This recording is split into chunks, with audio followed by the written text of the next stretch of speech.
Welcome to The Rabbi and the Shrink. I am Dr. Margarita Gurri, known as Dr. Red Shoe, and this is Rabbi Yonason Goldson. My favorite rabbi. And today we have someone who's changing the world. It's Michael Patrick Mulroy, and to make life easier, he is Mick. Welcome, sir. Thank you. I'm looking forward to our conversation. Boy, so are we. We're very excited about it. Mick is bringing back not only the idea of stoicism in the military, but he's working on ending conflicts and helping those affected by the issue of child soldiering. He has a website with a donate button so that you can help, and I'll put that in the link. But he's been a big shot, the Deputy Assistant Director of Defense under Secretary Mattis, which is amazing. He was in the CIA. He's a decorated Marine. And more than that, he's an advocate for child soldiers and for what's good and right in the world. Welcome, sir. Thank you. I think that some would say that indicates I can't hold a job, but I appreciate you saying trying to change the world. I like that. I don't think you're trying. I think you are saving the world. I think you're actively doing what most people want to do. You've somehow managed to do it. I appreciate that. I love your initiative. Why don't you tell us how you go from being a Marine to now doing all of this amazing stuff? Tell us a little bit about your journey, sir.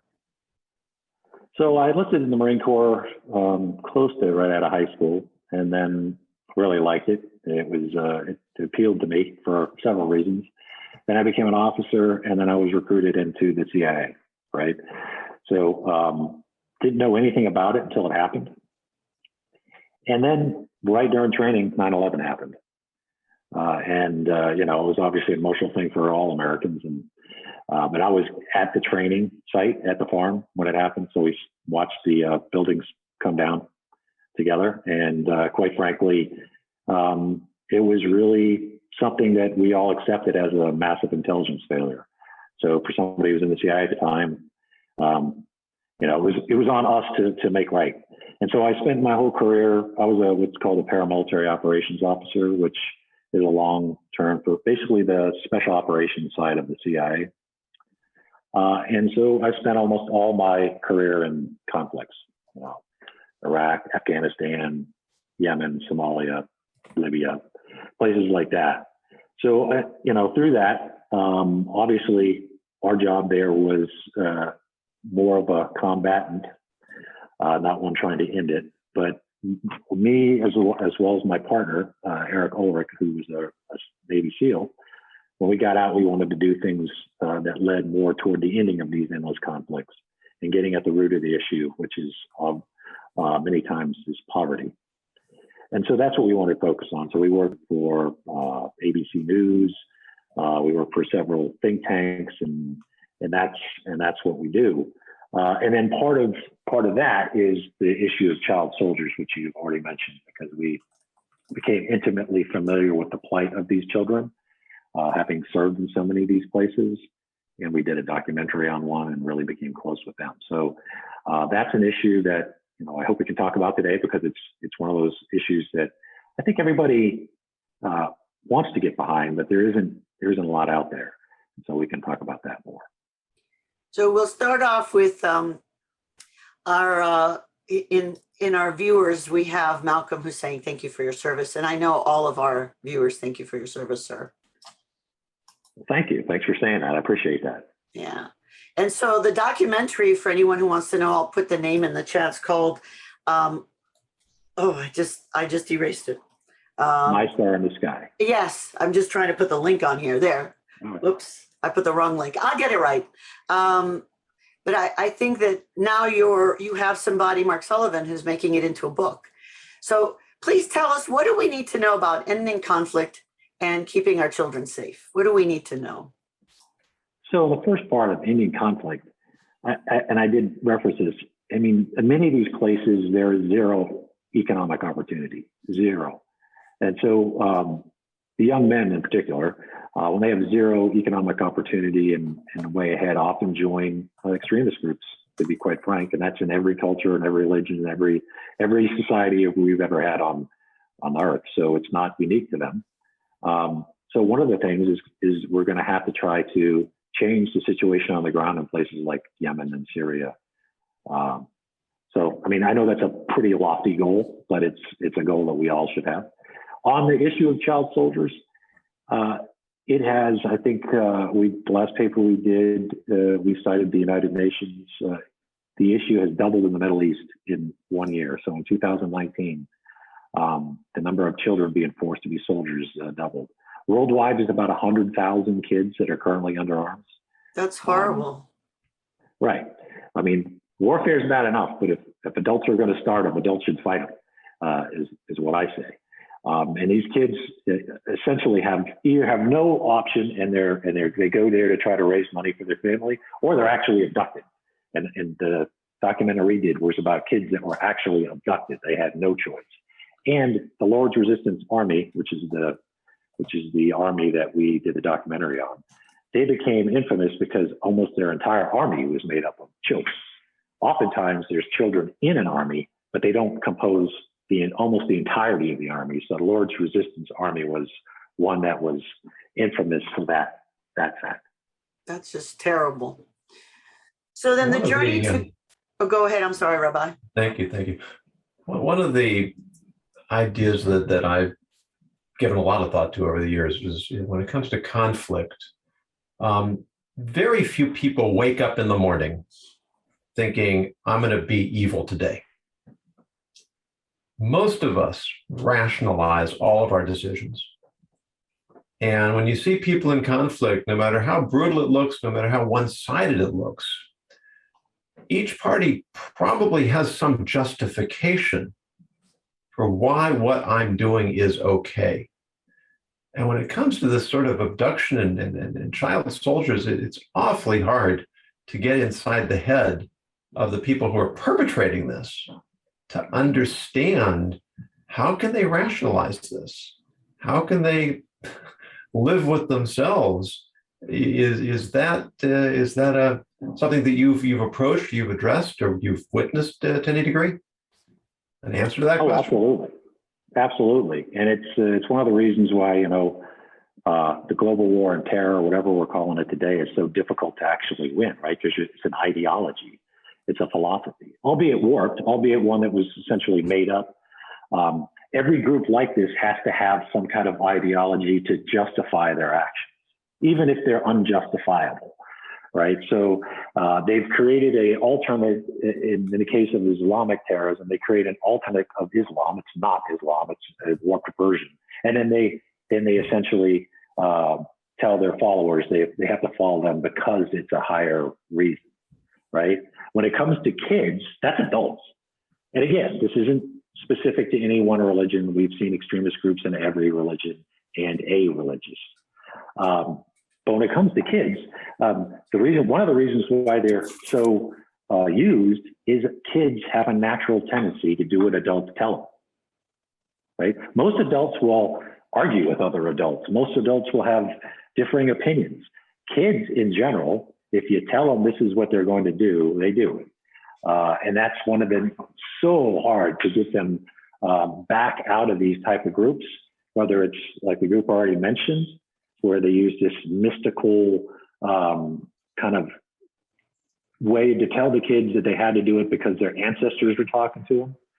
And we can go deeper into that, but that was Lords of Resistance armies in many ways.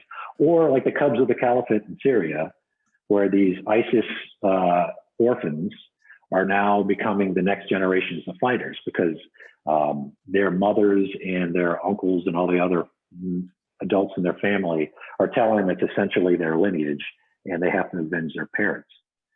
So it's, to your point, Rabbi, it's an incredibly difficult thing to defeat because you can defeat a person, but not necessarily, a philosophy. And it's really trying to get to a point where people understand that these are very toxic philosophies and that it is not the way for them, not just for the rest of humanity, but for them.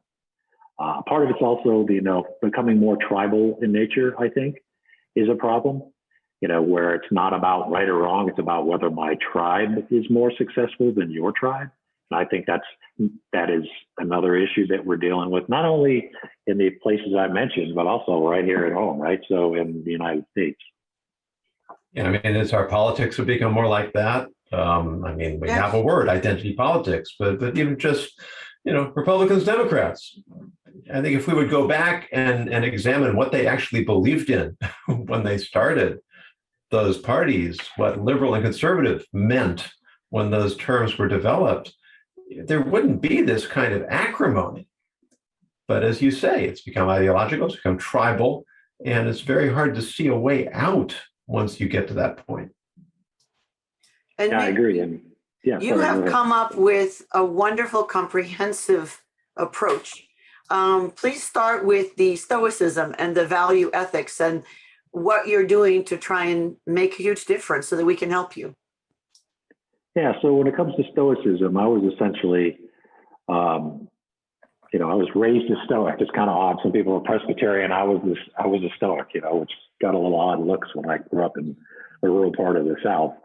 But my dad taught us ethics based on Greek philosophy, and Stoicism was the kind of natural part of the Socratic philosophies that I clung to.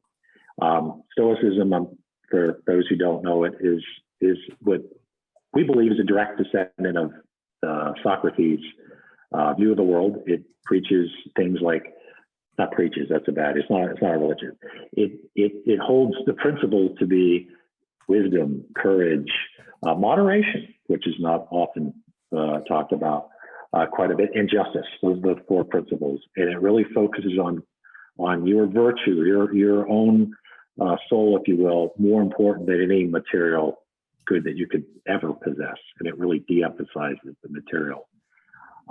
It's essentially a philosophy, not unlike many religions, but it gives you the ability to every day wake up and try to do better than you did the day before, right? So it's a forgiving philosophy, but the whole point, and I've had examples of this, if you say you follow the philosophy, then every day you're going to be given opportunities to prove it.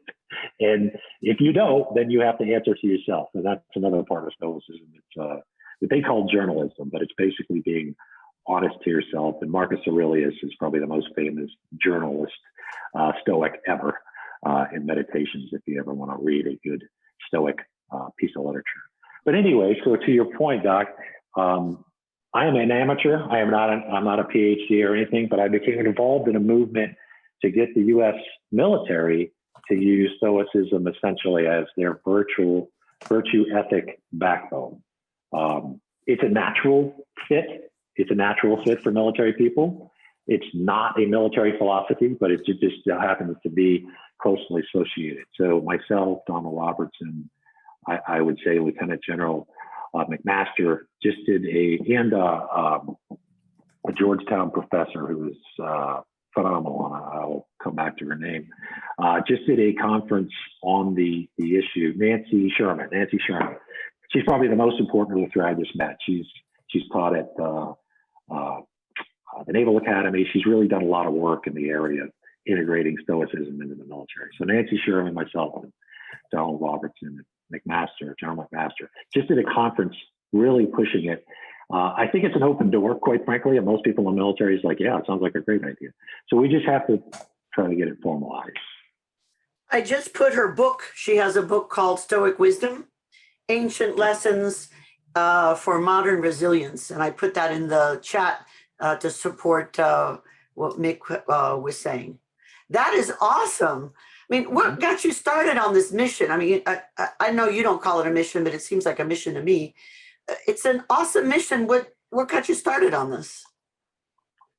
So, I mean, I've always read about Stoicism growing up. It was a part of my, as I mentioned, some people are, Protestant, Presbyterian, whatever. I was always Stoic. So I always read about it. And then as I got out of the CIA and out of my job at the Pentagon, I had a little more time.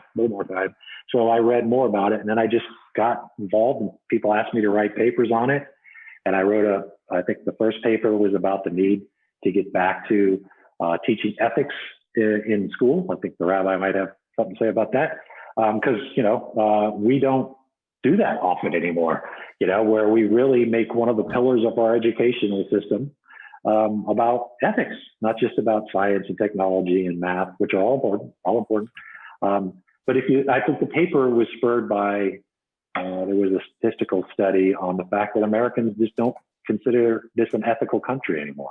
This is self-reflection, right? So that I wrote a paper, and I use Stoicism as a model to use. There's a lot of other philosophies you could use, but it's just the one I happen to know. And then from there, I just got involved in this really growing movement. I think there's been a lot written about the fact that Stoicism has really caught on in the modern world, and we hope to bring it to a lot more people. You said one thing there that really resonated with me. And of course, the whole issue of ethics is why we're here in the first place. Mm-hmm. And many people can't define the word. Mm-hmm. And even if I have my definition, many others will have different definitions. And this is part of the problem. But you mentioned being accountable to oneself. And that really cuts to the heart of the issue. Because it is definitely helpful and utilitarian to have a society that holds by ethical standards, to have a society. It's interesting, in Jewish law, the Torah teaches capital punishment. Yeah. But in order to administer capital punishment or corporal punishment, you had to have two witnesses. Those witnesses had to have warned the perpetrator. As they saw somebody about to commit a criminal offense, they had to tell him, what you're doing is a criminal offense. You will be punished. They had to know the punishment and tell him and warn him that's what he was facing. He had to respond. He had to say, I know, and then do it anyway within about 3 seconds. And if you didn't have all those criteria, the court could not administer punishment. And on the surface, it seems ludicrous. How does anybody ever get punished? But the presumption was you have a society where people believe in the values of their belief system. And why does anybody commit a crime? Because I've lost focus, because I'm in the heat of the moment, because I don't have clarity. And I just need someone to bring me back down to earth, into focus. And then, of course, I'm not going to follow through. And so the whole reason for having a legal system was not to enforce the law per se, but to create a structure where people were conscious of the values that they all shared. And so ultimately, it does come down to being accountable to myself. I have to have firm values. I have to know what I believe in. I have to know why I believe in it. And then I have to rise to the occasion and say, I am going to live according to my values. And it's hard enough to do. Yeah, and the challenge for us today seems to be that whole structure is disintegrating. I think people don't have the clarity about what is expected and what is valued. I think people have gotten into what's good for me, or they've gotten into survival mode and stopped to create their own sense of what they need to do. I included, I love the name, A Case for a Philosopher King. I included that link in the chat if you want to check, those of you who are on now. Tell us, please, about your article, because the Rabbi speaks always very passionately, and I think that you're saying some of the same stuff. Please talk to us about the Philosopher King. Yes, the idea of Philosopher King, the paper, and I already mentioned, it cites the statistics of what Americans think about America and our ethical, values now. But it pushes one to get it back into the schools. I think we've seen, I think you all have mentioned, a breakdown often recently, quite frankly, in a lot of elements of society where people, when they don't like the outcome of something, they just take the law into their own hands. And if that keeps happening, we don't really have a society, right? Part of being in a society is accepting the rules as is, whether you win, lose, or draw, right? But to your point, I propose teaching ethics in many ways, but through the examples of others. So I think I don't have the paper in front of me, but I use people like Marcus Aurelius, but also modern people like John Lewis, and people that we can all agree, I hope, represent people that we would want our kids to emulate, and teach them that way, because it's also telling a story. And I just personally think people learn better from stories. But so we actually have models of people that we can look to, men and women, throughout our history, that hold up the virtues that we want to see in our kids. And it's not just to teach history about facts of who did what when, but it's their representation and them doing the right thing, even when that right thing might not have been the best thing for them, right? So again, using John Lewis as an example, when he was almost killed during the civil rights era. But there's examples that we can use throughout our history. And I think that would be one of the better ways to teach ethics to kids, than they would remember it. And I like that you're one of the few people, when we're talking about ethics, that includes women as examples. So we have Abraham Lincoln and Martin Luther King and John McCain and John Lewis, great guys, right? But then you have Harriet Tubman, Mary Walker, Rosa Parks, and Jane Addams. Yay, thank you. I mean, why is it we always forget the woman, right? And I think that it's important that we get people with various perspectives. The Rabbi and I were talking about that one of the issues for diversity for us has to do with diversity of thought. And our experiences obviously inform our thoughts, and our thoughts inform our experiences. But thank you for being capturing attentions from a variety of different people who teach us how to do it. So thank you. Yeah, you're welcome. And I guess one of them, I don't know if it's controversial things I do talk about when it comes to philosophy, is it's not just that we want to make sure everybody's included, but we absolutely, as a society, need more female voices in leadership, period. I'm not saying that just to try to, make friends with the female audience. I mean, I spent my entire career in conflicts, right? And 99 or 100% of those conflicts were quite frankly caused and decided by men. So we've had a lot of time in the leadership role. And I think that's potentially why human history is simply earmarked by warfare. I think we ought, as a society, ought to push for the good of society to have more diverse opinions in leadership, and particularly women. I agree. I agree with that, and I think that different points of view. So one of the goals that Rabbi and I have is help other people listen to other points of view without being disrespectful or closing our minds. We have something from Aya. I think there are lots of lessons to learn from nature. Is there any special lesson also for you from nature during your experiences in the military, in the Marines? So nature, what do you mean? It's an interesting question. I think she's talking about how we learn from nature. Natural world, I suppose, laws of nature. The natural world, okay. Well, I mean, there's a concept in Stoicism that goes back to Arcadia, where we get the term, where if you are closer to your original nature, you are better off. So if that's what she's asking about, I'm a big believer in that. That could be anything from as mundane as your diet to your mental health. From the military, I just talked to somebody who's writing a book about civility in modern society, and she's talking about human nature, and she basically had a much more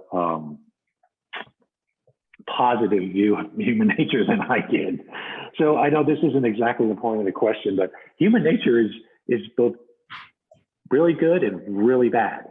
We're one of the few species that actively goes and tries to kill our own species. Yeah. Like systematically, try to advance technology to do just that. So I differ than her in that human nature is naturally one of goodness. I think it's both, and I think we're almost in a constant. There's a famous quote by Plato: and a constant struggle between the two of what are both sides of human nature. And so to the point of the question, is there things in nature that I see that we should take into modern society or military? Yeah. And there's things in human nature that we should try to avoid.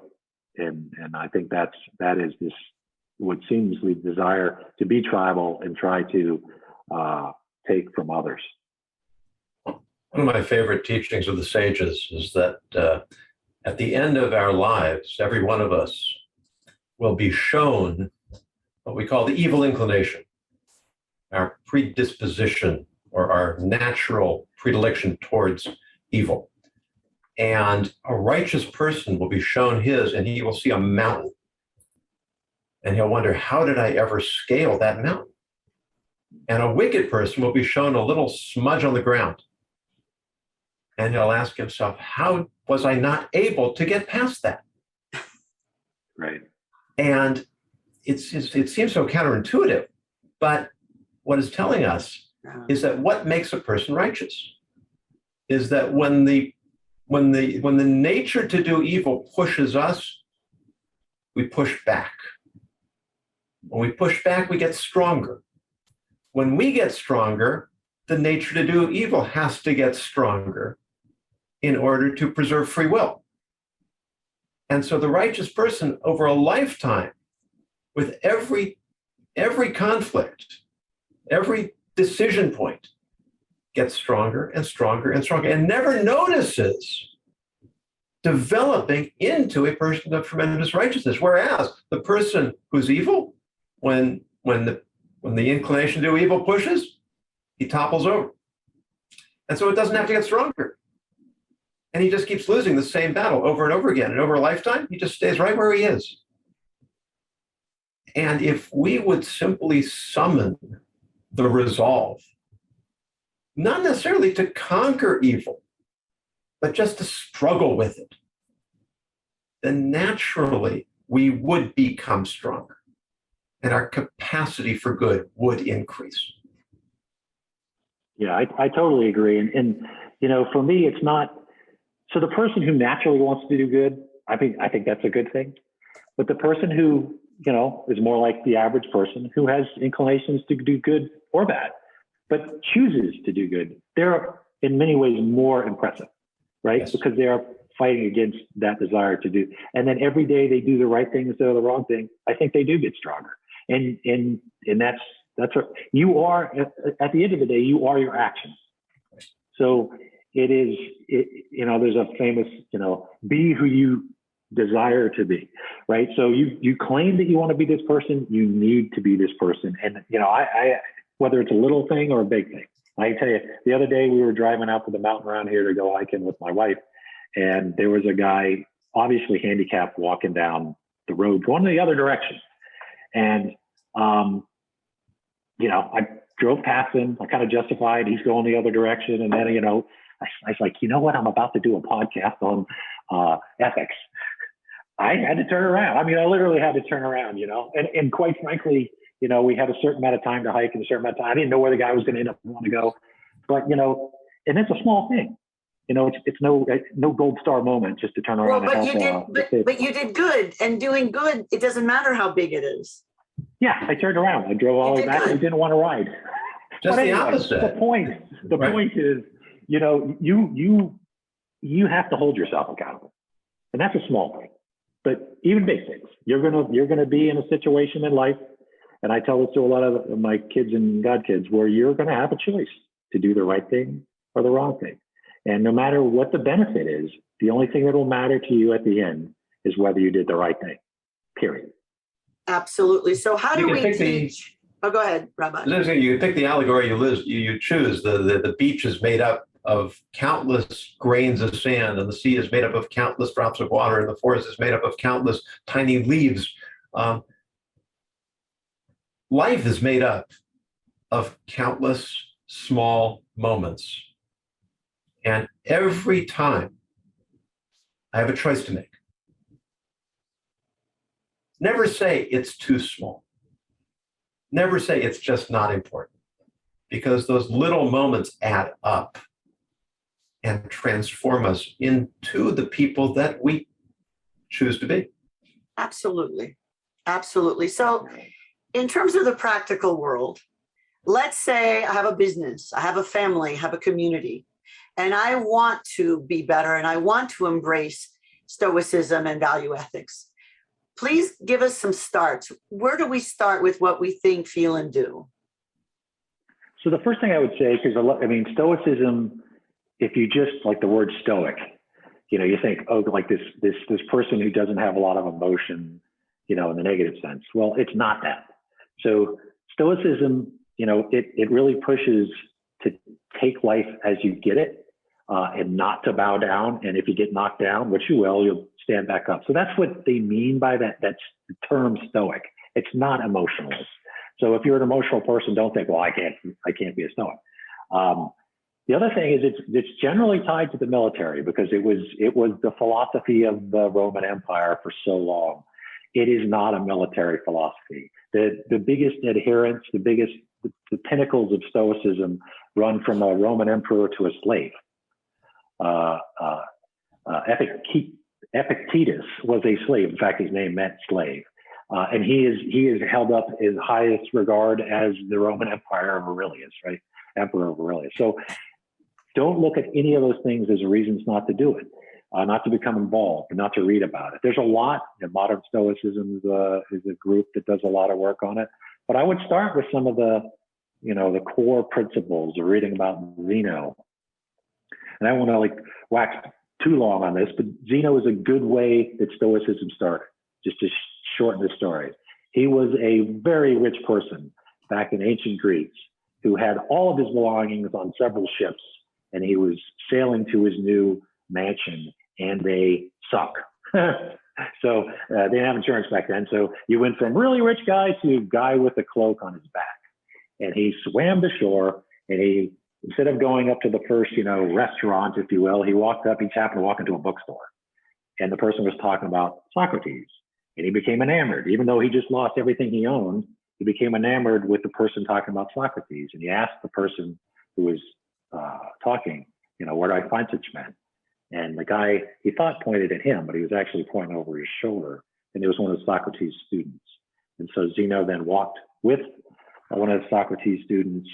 Socrates was already executed by then, to Athens, and he started the school of Stoicism. So that's kind of the origin story. And it is one of the reasons why Stoics do so de-emphasize, not that they're against wealth, but they de-emphasize the importance of it. It really, truly is about the core of who you are. And then there's Epictetus and Seneca, and obviously Marcus Aurelius is one that are talked about quite a bit. And to your point on the philosopher king, so I use Marcus Aurelius for a reason. Marcus Aurelius at the time was the most powerful man in the world, and one could argue the most powerful man that ever lived. He had the entirety of the Roman Empire, period. Anything at his disposal. Yet he slept on a straw mat. He went with his forces into the field and ate their rations, and he wrote critical things about himself and his need to be a better person. So, I use him not because he was better than, there's plenty of people that were better than Aurelius, and he'd be the first one to tell you that, but that he had everything at his disposal and chose that way rather than exploiting everything that he had under his power. So anyway, if people are interested in Stoicism, it is not a replacement for religion or anything like that. So one can be anything and follow Stoicism. And it has, for me, has been a great model in life. I would like to share a story. I was debating whether or not to, but I think just in light of this discussion, it's valuable. There's a Jewish legend that it was during a time when the Romans had imposed all sorts of decrees against the Jews, one of which was they prohibited circumcision. And there was a prominent man and his wife, and they had a boy, and against the Roman decree, they went ahead and they performed the circumcision on the 8th day, and they were caught. The husband managed to escape, but the wife was caught with a baby.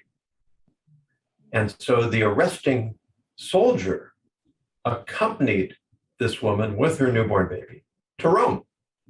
to be tried in front of the emperor for violating his decree. And they're in the outskirts of Rome, and they stayed in an inn.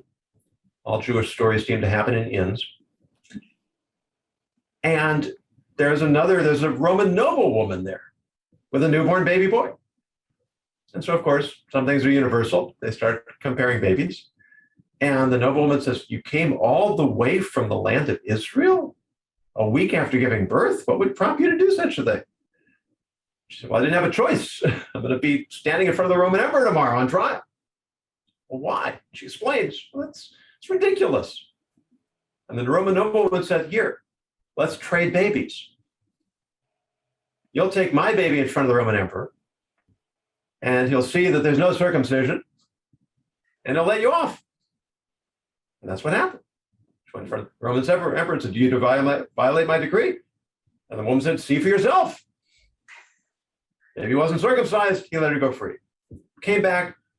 The women stayed in touch. They became friends. They became correspondents.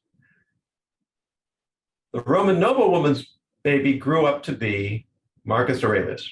Ah, I'm totally going to use that story, Rabbi. Just so you know, a great story. I wasn't there. I can't vouch for its authenticity, but this is part of our tradition. And the Jewish baby grew up to be Rabbi Judah the Prince, who was the one who codified Jewish law.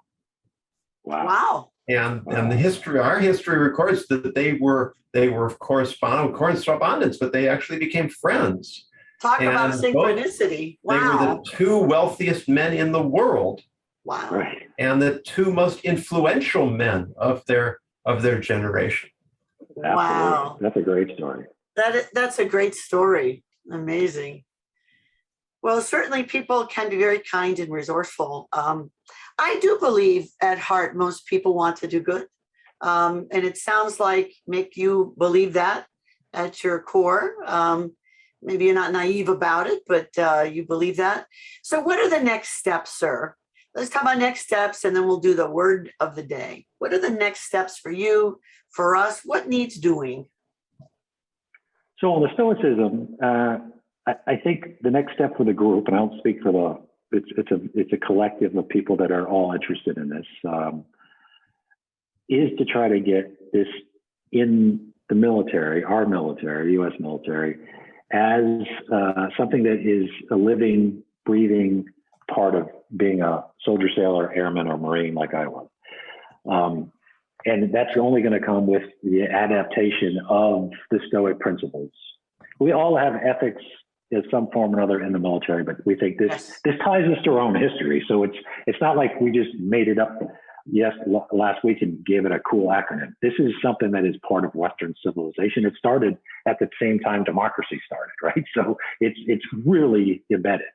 So that's what I think the intent of that is. And again, with Nancy Sherman, I would say being our leader on that. And then on the child soldiering issue, we've worked closely with one called Grassroots Reconciliation Group. It's a group that helps the former soldiers in the Lord's Resistance Army get rehabilitated back in society. But that's specific to East Africa. So the End Child Soldiering NGO that Eric and I started, is funded by Mark Sullivan, is international. So it's going to cover conflicts from the Philippines to Syria to... Is that the one from the Lobo Institute? So I can put that in? Right. Okay. Yeah, that's called End Child Soldiering. It's about to get its 501c3 status. It is funded by the book, so we've been able to do stuff now. But it is our intent is it's going to be a Gold Star charity. Nobody receives a salary from the charity. It comes in, it goes to the people that we have found on the ground that are out there doing stuff that might not have a chance to come back to the United States and raise money, but that's what they're doing. And it's wonderful that you're connected with the Gold Star organizations. That's wonderful. We do a lot with our own Gold Star families here, quite frankly. Yes, absolutely. And we're going to continue to do that. But I would say that regardless of whether you support Grassroots Reconciliation Group or End Child Soldiering, there's another one called Romeo Dallaire. If you guys saw the movie Hotel Rwanda, He was the UN general in that. He has created an outstanding organization that deals with kids that have been forced to be soldiers. The other thing you could do, if funding isn't your inclination, is demand that your governments adhere to the laws. We have a law in the United States that specifically prevents us from dealing with countries that have child soldiers. And there's all these UN protocols that all these countries have signed on to and then ignore. So I would just say, hold your elected officials accountable, saying, look, it's unacceptable to have kids fight wars, period. Don't start them, don't confine them. We probably should end them all, but if we're going to do it, it shouldn't be the kids that are fighting. And that has a huge effect, because there isn't a politician out there or anybody I've ever met that say, no, I think we should support the use of children as soldiers. Nobody would say that. So we got to stop giving waivers to countries that do it, and we got to hold our folks accountable and tell them that as your representative, you find that unacceptable, that we should give any countries waivers to do something like this. Well, and they can find all of this in the logoinstitute.org. I put the link already in the chat. And I think that's amazing. I urge everyone to read the paper as well. And I put the link of your paper. I loved your paper. I thought it was simple to read, compelling, very clear. I think people have Stoicism in their hearts. I don't think they have the clarity of what it is. And if it's more clear, obviously it's easier to follow. So I think you're doing a great service, sir, once again, to our nation and to the world, I think. So thank you. Thanks, Doc. I appreciate it. All right, good, Rabbi. Rabbi picked a great word of the day for you because he thought it would fit. I don't even know what it means, but I just put it in the link. Rabbi, this is all yours, sir. Well, when I was, a junior in college, I saw a wonderful performance of Voltaire's play Candide. And Candide is a disciple of a professor by the name of Professor Pangloss, Dr. Pangloss. Now, the name Pangloss, gloss means glossed over, to be superficial. Pan means universal. So the name is actually, in Voltaire's cleverness, it represents this pervasive superficiality. And Professor Pangloss promoted an idea. He said, how many possible worlds are there? One, ours. And therefore, we live in the best of all possible worlds. True. I was thinking of choosing Pollyanna as a similar type of idea. But while Voltaire was a bit of a cynic, there is something a little more substantive to this philosophy. And I think it ties in with Stoicism. The philosophy of acceptance, of moderation, of not trying to make things more than they are, different from how they are. It doesn't mean we don't want to improve the world. It doesn't mean we don't want to improve ourselves. But there's always this tension. It's part of the human paradox that we want to accept the way things are, even while we hold on to the mission, the desire, the vision of making things better. It's like the tranquility prayer, right? Give me the strength to endure what I can't change, the ability to change what I can, and the wisdom to know the difference. And so to be a little bit Panglossian, I think is useful, and I think aligns with Stoicism. And at the same time, to never let it devolve into apathy, where I simply say things are the way they are and there's nothing I can do about it. Going too far to either extreme, as in most things, is not going to serve us. Trying to find that balance, even though it's a perpetual tension between the two, that's okay, because tension generally stimulates growth and progress. I agree. One of the tenets of Stoicism is, change starts with yourself, right? That's the one thing you can control. You can't control, exactly, political parties and all the nonsense that goes on there, but you can change yourself. So, and if you change yourself, in a way, you do change the world because you're a part of it. So exactly. I would agree with that wholeheartedly. Yeah, well, thank you, Mick, for your service and all the good work you're doing and for spending time with us. Thanks, Thank you, Rabbi. sir. Thanks, Doc. I appreciate it. This has been a great talk. And please, sir, Really let us good. know what we can do, the rabbi and I, but also the audience. So what can we do to be of service to this amazing cause? It's a global cause and also for our nation. I think it's a good thing to focus on. And Doctor, you have a last word for us. Well, I think that the last word would be follow up on the Stoicism idea. Virtue ethics is about character, and we build character one step at a time. One mistake that we understand, one falsehood. As my father once said when I was very disappointed in myself, I had done something that wasn't good. I forget what it was, and he said to me what I'm going to say, everyone. Now, everyone say, I'm wonderful. Let me hear it. I'm wonderful. Wonderful. And now say, I'm awful. And then you say, I'm awful. And then he said to me, get over it. You're both. And I think that the whole point of knowing that the human condition is about falling down, getting up again, falling down and getting up again. It is a constant action. It's not even just a struggle. It's just the way it is. And we can be one mistake away from amazingness, right? So I urge everyone to donate. We have the links. I urge everyone to know that they can be the best they can be. If we understand Stoicism, we can behave in a way that feels like we're on to a shared mission. And I think it's better than being all alone. So thank you, everyone, for joining us on this mission. This is Dr. Margarita Gurri, and this is Rabbi Yonason Goldson, and we're here with Mick Mulroy. Thank you for joining us, and we'll see you next Tuesday at 12:30 ET. Thank you all.